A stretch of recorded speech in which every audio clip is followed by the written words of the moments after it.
Good morning, friends, and thank you for visiting my channel again.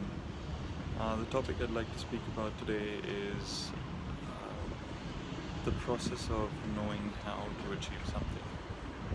Now, the reason why I thought this was important is we tend to overemphasize the processes behind which something has to be achieved or is going to be achieved, especially when you're planning for something, be it personal or professional goals. Focus more on what you want to achieve, especially not on what you don't want to be achieved or what you don't want as a result. Always focus on what you want, because that keeps you positive, that keeps you motivated towards achieving that particular goal. And more importantly, what I wanted to talk to you about today is don't pay too much attention or give too much emphasis towards the process of how. The reason why I say this is because, and you would hear it from a lot of philosophers, a lot of successful leaders, the reason is there are different ways in which you could achieve what you want to achieve. There's never a singular way of achieving a certain goal. I rarely have found a situation in which the answer or the way to get to a certain point is singular, is only one particular way. There's always multiple ways to, achieve a certain goal. Even if it is all legal, positive ways to achieve it, there are multiple ways in which you could. But what happens when you focus on the how is you start emphasizing and focusing only on one or maybe two or maybe three ways to achieve it.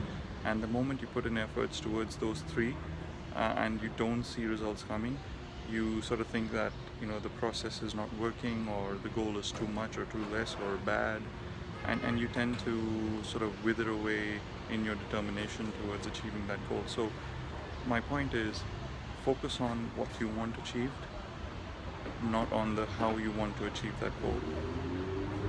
It's funny to say, and it's said repeatedly by a lot of people, the universe knows multiple ways to achieve what you want to achieve, and it only wants you to achieve whatever you want because it just wants to move around you.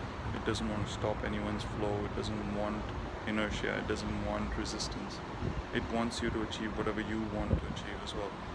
So focus on what you want and the why more than the how. In fact, if you can, just disassociate yourself from the process of how. I'm not saying don't put in a process for something, but don't focus on it so much so that you don't see the other ways of making it happen.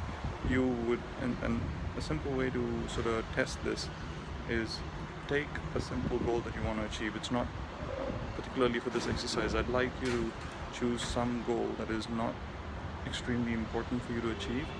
For instance, it could be running that first 5K in a long time, or maybe for the first time for a lot of people. Don't focus on the route, or whether it's at a treadmill or on the road.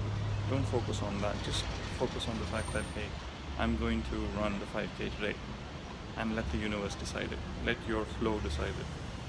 As long as you have the reason as to why you want to achieve that 5K, run that 5K, which is to be healthy or to better your personal best so far, and what, which is that you want to run that 5K today. The ways in which you're going to achieve it, it could be a friend who motivates you, it could be yourself. You could just feel the urge to run and you just get up and walk. Don't set the how. The process is to, I'm going to run at 5:55 a.m. or at 6 a.m. in the morning. I'm going to set my alarm for 5:30 a.m., get up and then run at 6 o'clock. It may work. I'm not saying it doesn't. But don't limit yourself to the choices that you made in terms of the why. The how. The how is for the universe to take care of, and it will. Another way to test it is, if there's another certain goal that you want to achieve, sit down, something that's not very critical in your life. I'm saying this for a reason. Choose a goal which is not extremely critical in life for you to achieve in the next week or so, and sit down and write down the answers to the question, how am I going to achieve this? And you'd notice that your answers are going to be limiting. You do not have unlimited ways to answer that question, but the reality is there are unlimited ways to achieving it. It may not be just you, it could be someone else who helps you out in that process. The how has multiple ways to answer that question, or there are multiple answers to the question how. But you as a natural human being are limited in your thought process and in your capacity to think of those. And so when you focus on how, you're focusing and you're limiting your possibility of achieving that goal into those number of options. Instead, let go, be calm in your thought, be clear in what you want to achieve, be clear in why you want to achieve it. Those two are extremely critical for you to understand and put in place. And let the how to the universe. And you'd be amazed as to how it happens and how easy it becomes. And make this a practice for everything in life. I hope this helps. I hope this helps you in achieving the small goals first. And once you see it, being used and giving you the success that you wanted in small things, you'd automatically start using it for the larger things. And I hope this brings you a lot of success. Thank you. Bye-bye.